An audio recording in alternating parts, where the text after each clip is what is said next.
Tonight to the program, the verdict in Thaksin's lèse majesté case. Then Thailand's GDP forecast amid challenges and instability. And the last generation of a family running a prayer cushion business for Chinese shrines. Swadika, I'm Nad Bunag and welcome to This Week with Thai PBS World. We begin tonight with today's verdict by the criminal court that former Prime Minister Thaksin Shinawat is acquitted of lèse majesté charges for comments he made during his interview with South Korean media in 2015. While he may have survived this case, the legal jeopardy is not over for the Shinawat family, as there are still 2 more court cases pending against them, taking a toll on Thailand's political instability. Thaksin Shinawat was in good spirits after being cleared of royal defamation charges on the 2nd anniversary of his return to Thailand from decades-long self-imposed exile. His red-shirt supporters gathering in front of the court were seen cheering for the former prime minister after the verdict was announced. The criminal court acquitted Thaksin of lèse majesté charges for his comments in an interview with South Korean media in May 2015. It ruled that the video clip submitted as evidence contained only excerpts from the interview with limited wording, while it believed the full interview had more content. Since the prosecution could not prove whether the clip had or had not been edited, and because Thaksin's statements were not specifically directed at the monarchy, the court gave the benefit of the doubt to the defendant and acquitted him. His lawyer revealed that an appeal would depend on whether the case met the legal criteria, but thinks that the court's reasoning for the acquittal is comprehensive. แต่เรื่องนี้ข้อที่จริงมันค่อนข้างที่จะชัดแล้วว่าอะไรคืออะไรแล้วศาลก็วินิจฉัยอย่างชัดเจนตรงไปตรงมานะครับซึ่งผมว่าประเด็นที่จะอุทธรณ์ก็ต้องดูว่าอัยการจะมองเห็นเรื่องข้อกฎหมายอย่างไร A conviction for violating the lèse majesté law, formerly known as Section 112 of the Criminal Code, means an offender could face a prison sentence of between 3 and 15 years. Analysts, however, say the outcome of the ruling was somewhat expected. One aspect is the term palace circle that Thaksin used in the interview, which is open to interpretation, unlike the law itself, which directly refers to defamation of the king, the queen, the heir apparent, or the regent. ถ้าเราสังเกตคดี112สำหรับนักกิจกรรมทางการเมืองนะครับที่เคลื่อนไหวเนี่ยมันจะออกมาได้2หน้าเลยทั้งที่โดนตัดสินว่าผิด112กับยกฟ้อง112แต่ว่าในคดีเหล่านั้นเนี่ยมันเป็นคนไทยที่พูดภาษาไทยนะอย่างเช่นพูดคำว่าสถาบันกษัตริย์พูดคำว่าพระมหากษัตริย์เพราะนั้นที่ผ่านมาคดีที่เกิดขึ้นเนี่ยที่ถูกตัดสินไปทั้งกรณียกฟ้องและกรณีตัดสินที่จำคุกเนี่ยเนื่องจากว่าพอใช้ภาษาไทยคำมันจึงสามารถที่จะดิ้นได้ยากครับแต่เผอิญกรณีคุณทักษิณเนี่ยเขาไปใช้คำภาษาอังกฤษนะครับคือ circle มันจะทำให้เวลาแปลความเนี่ยมันแปลความได้กว้างขวางมากเพราะนั้นความเจาะจงที่จะไปเจาะจงถึงตัวของ4 สถานภาพตามมาตรา112เนี่ยมันจึงอาจจะไม่ตีความอย่างนั้นไม่ได้ The acquittal marks a significant victory and is a source of relief for Thaksin. There are still 2 more cases ahead, though. The Constitutional Court will deliver a verdict on August 29th as to whether suspended Prime Minister Pathongthai Shinawat committed gross ethical misconduct following the notorious phone call with Cambodia's strongman Hun Sen. Pathongthai attended the final hearing yesterday morning after her legal team had submitted her defense to the court. Another case against Thaksin lies with the Supreme Court. The courts will rule as to whether his stay on the 14th floor of the Police General Hospital without spending a single night in prison was ethical. If found guilty, these cases may put an end to the Shinawat's power in Thai politics. เพราะว่าถ้าสมมติลูกสาวที่จะตำแหน่งเนี่ยต่อให้เขาสามารถรวบรวมเสียงใหม่ได้แล้วทำให้นายก คนที่3ของพรรคเพื่อไทยคือคุณชัยเกษมขึ้นมาได้เนี่ยการที่จะทำให้เกิดการเมืองรัฐบาลมันก็ยากกว่าการที่ลูกสาวเขาอยู่เพราะพอลูกสาวเขาอยู่เขาบอกว่าเขาเป็นบิดาเขาต้องดูแลมันก็เลยไม่เข้าลักษณะครอบงำไงแต่ถ้าสมมติว่าเป็นบุคคลนามสกุลอื่นไม่ใช่ญาติขึ้นมาที่ชัยเกษมเขาจะไปทำแบบที่ทำผ่านมามันก็ไม่ได้เต็มที่เดี๋ยวจะถูกข้อหาว่าครอบงำต้องไหมฮะเพราะนั้นถามว่าเขาดีขึ้นไหมในความรู้สึกผมว่าดีขึ้นแค่ 50% เพราะสุดท้ายเนี่ยหลังจากคดีลูกสาววันที่29ต้องรอวันที่9อีกนะว่าจะมีผลกระทบต่อการจำคุกใหม่อีกรอบหรือเปล่า Nad Bunag reported for Thai PBS World. From political instability, now let's talk about Thailand's economic outlook. The National Economic and Social Development Council, or NESDEC, has revealed Thailand's economic figures for the second quarter and its forecast for the rest of the year. The country's economic growth in the second quarter of 2025 was 2.8%, which is slightly lower than the fourth quarter, which was 3.2%. The main factors contributing to the slow economic growth mainly came from a slowdown in tourism and private consumption. On the other hand, the farming sector continues to expand.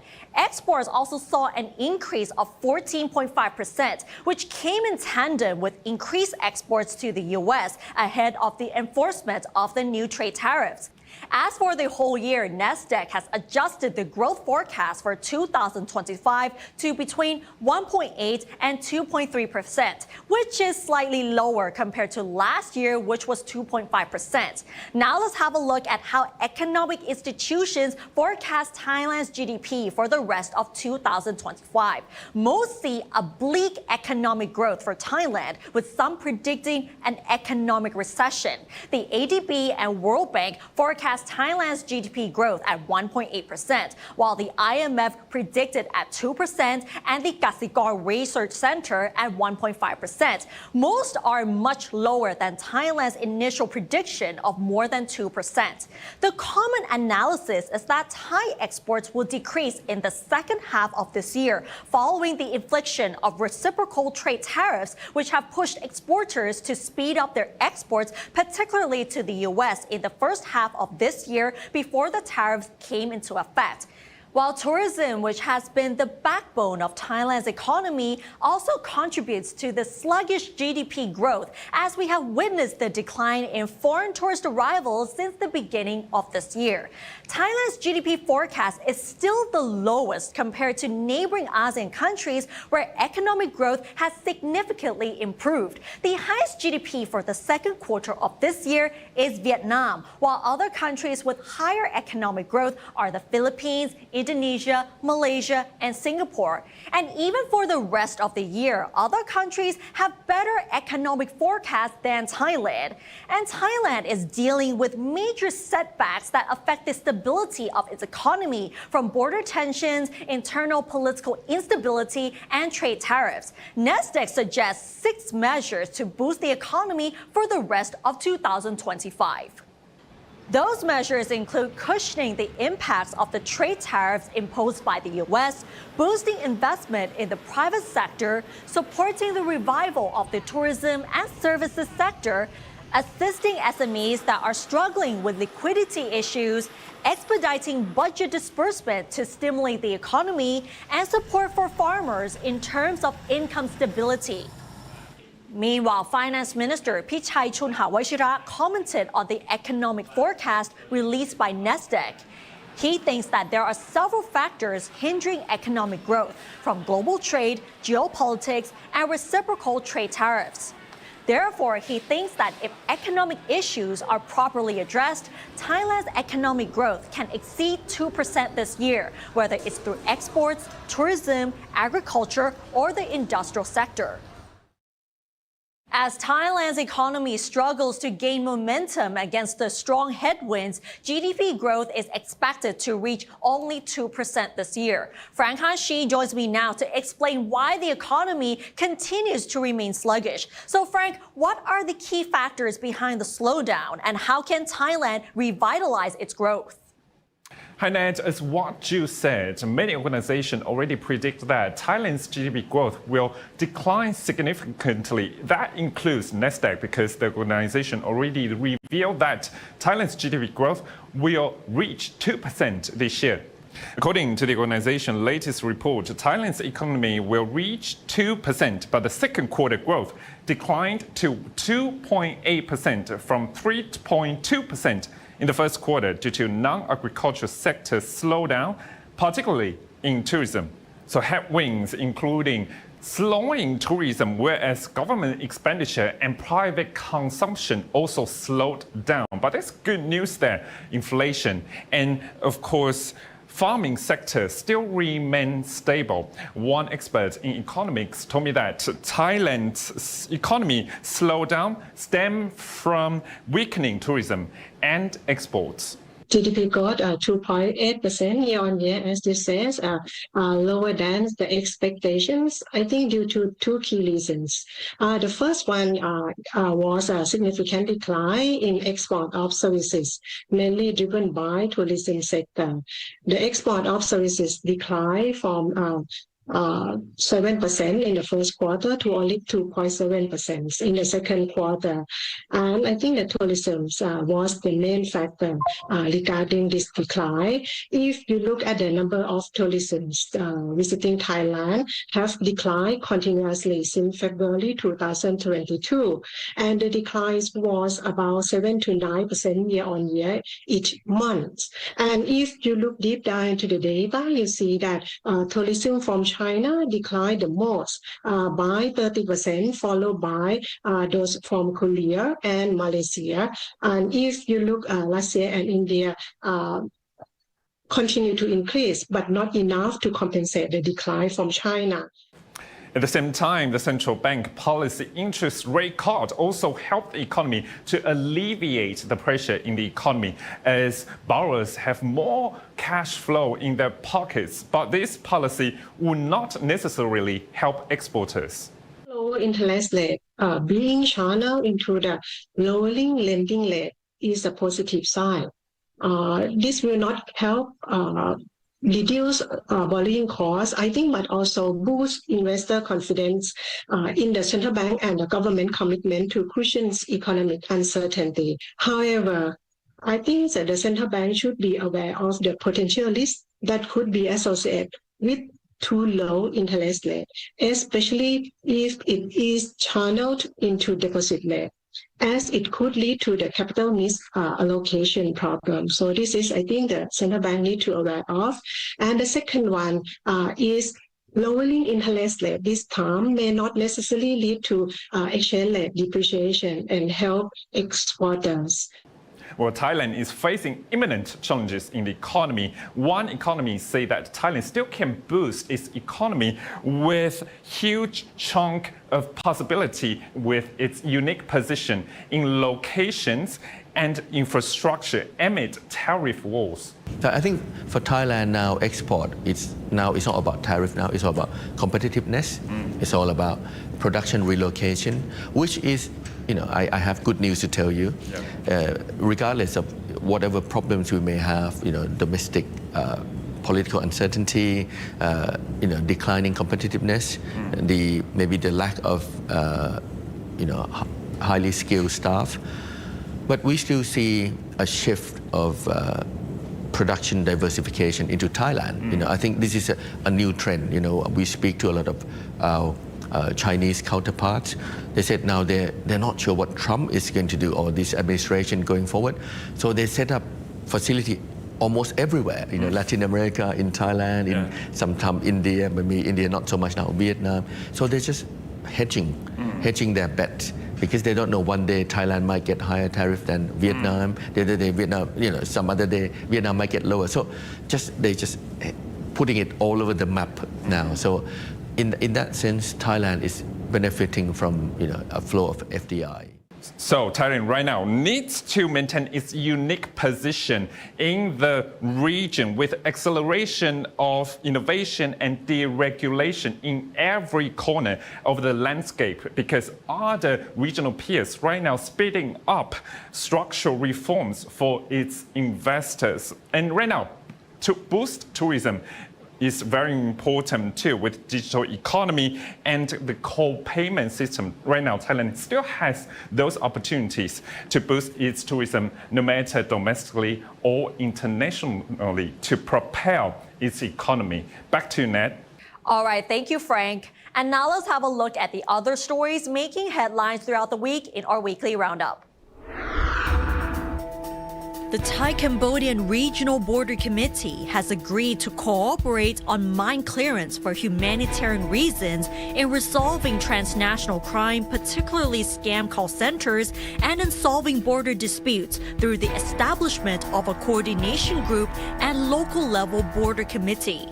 The commander of Thailand's First Army, who led the Thai delegation in the RBC meeting, said the joint cooperation between the two countries in addressing these problems are additional to the 13 points agreed upon at the previous GBC meeting in Malaysia. An interim observer team from 8 ASEAN countries was on a 3-day inspection visit this week under Thai-Cambodian ceasefire agreement to sites in Thailand affected by the 5 days of fighting with Cambodia late last month.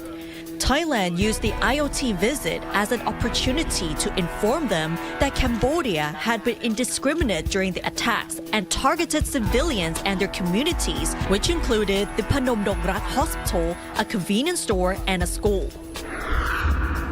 The State Audit Office, under fire over irregularities in the construction of the collapsed building in the March 28th earthquake, was declared the most transparent independent state agency by the National Anti-Corruption Commission in its ITA Awards 2025.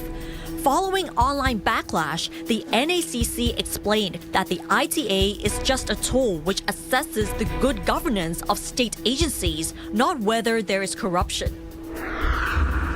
The Michelin-starred Frante Fi restaurant, famous for its crab meat omelette, was fined 2,000 baht by the Internal Trade Department for not displaying the price of a special crab meat omelette. This came after a complaint from an influencer and 2 friends who ordered the crab meat omelette, which was priced at 1,500 baht on the menu, but they were charged 4,000 baht for the dish. And now in this edition of Home Away, we talked to David Chiwai Lau, who started taking pictures when he was only 8 years old. At 21, he was ranked the world's 7th best photographer in the color print section by the Photographic Society of America. He shares with us how he has used his skills and techniques to help promote tourism in many countries.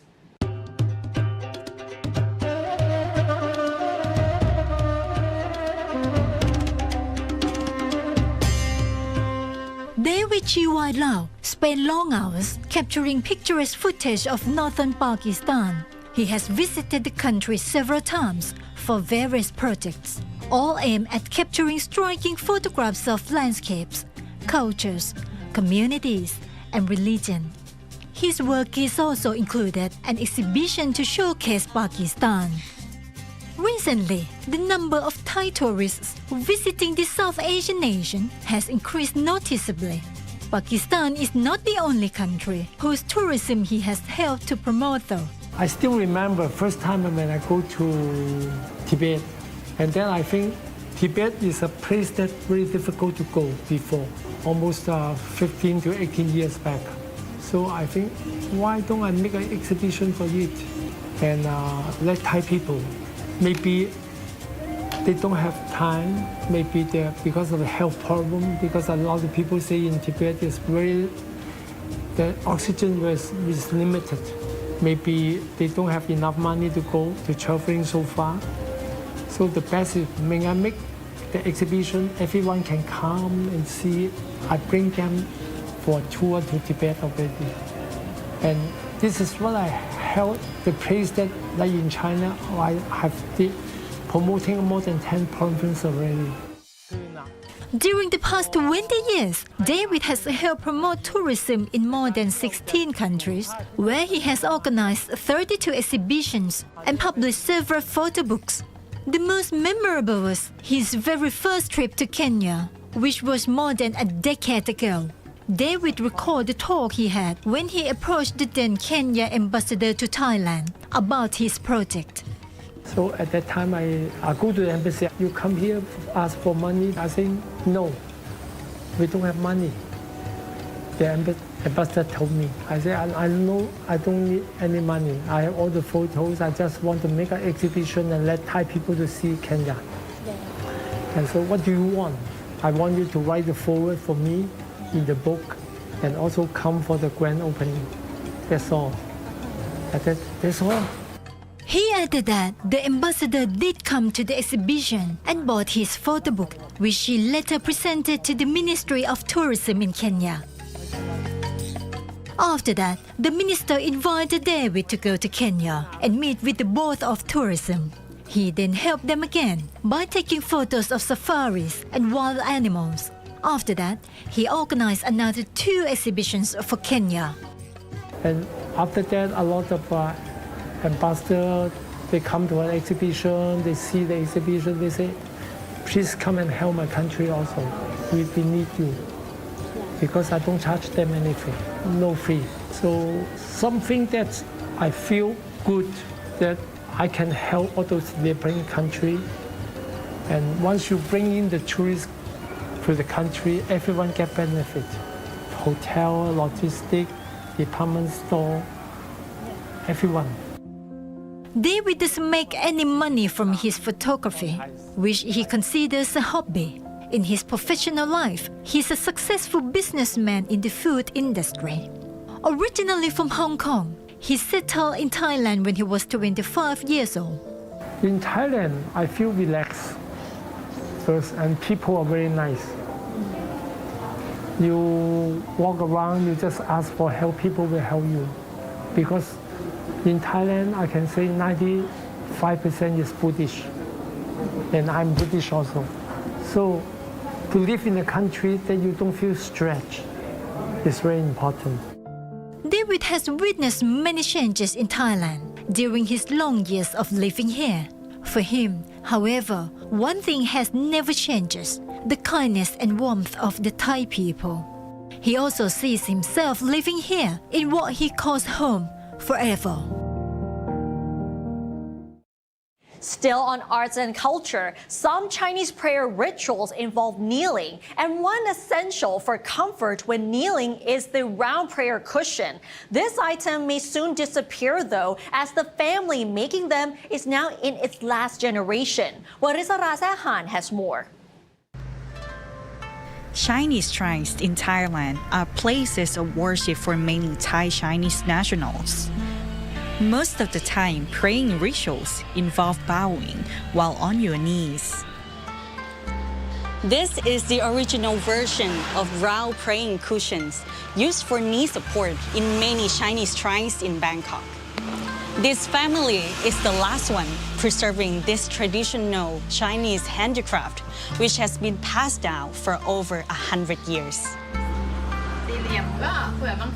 คือเดิมตามศาลเจ้าอ่ะเวลาเขาไว้เจ้าเขาก็ต้องมีตัวเบาะรองเข่าแหละเพราะว่าไม่งั้นคนแก่บางทีลงกับพื้นมันก็ลุกไม่ขึ้นอันนี้มันก็ช่วยแบบเสริมให้มันสูงหน่อยแล้วมันก็นิ่มก็ไม่เจ็บเข่าอะไรอย่างเงี้ยค่ะ Wimon Leung Arun is a member of the 3rd generation running the Heng Seng shop, which is a master in making prayer cushions in the Talat Noi area, the old Chinese community in the old town of Bangkok.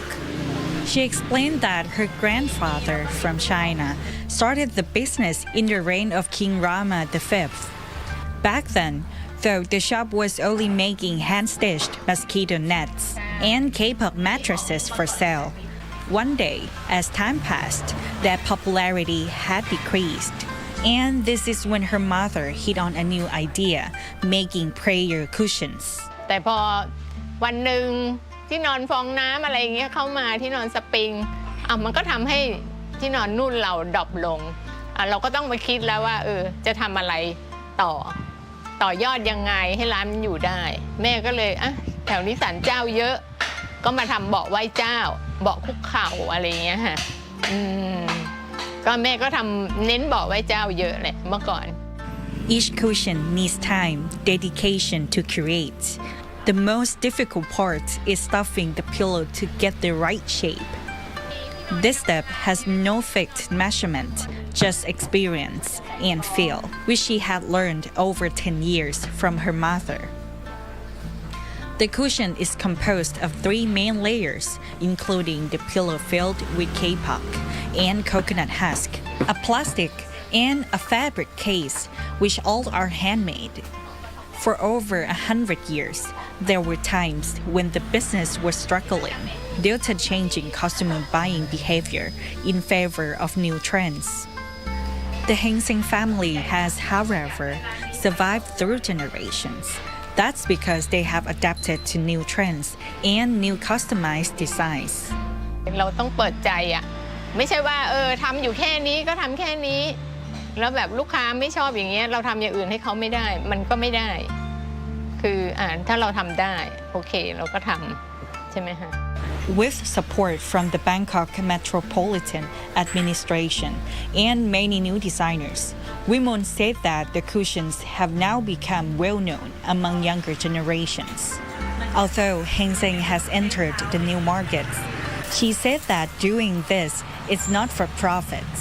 คือไม่ได้ทำแบบเดือนหนึ่งต้องมียอดขายสูงหรือว่าอะไรยังไงอะไรเงี้ยมันไม่ใช่อย่างนั้นเราเน้นให้ธุรกิจเนี้ยอาชีพนี้ของบรรพบุรุษยังอยู่ได้ยังไม่หายไป Wimon has carried on this business for over 20 years and has helped her family business without asking for anything in return. Who is going to be the next generation to do this though? She said she has yet to figure it out who she will pass this handicraft to. อนาคตถ้าเกิดเราไม่ทำเราอาจจะส่งต่อให้คนนอกที่เขาสนใจมาเรียนรู้อะไรเงี้ยตอนนี้เราก็ทำไปก่อนถ้าเราทำไหว Wimon deeply hopes that someone will have the interest in learning those skills from her ancestors. After Wimon or Heng Seng's family ends, these cushions in many Chinese shrines in Thailand may become symbolic, representing the legacy of her family business. Warisala Sehan reporting for Thai PBS World. And that's a tradition still worth preserving. And that's all for this edition of This Week with Thai PBS World. Join us every Friday at 10:30 p.m. only on Thai PBS. You can also follow us on social media and our website, thaipbsworld.com, for all the latest stories and analyses about Thailand. Thanks for watching, and we'll see you next week. สวัสดีค่ะ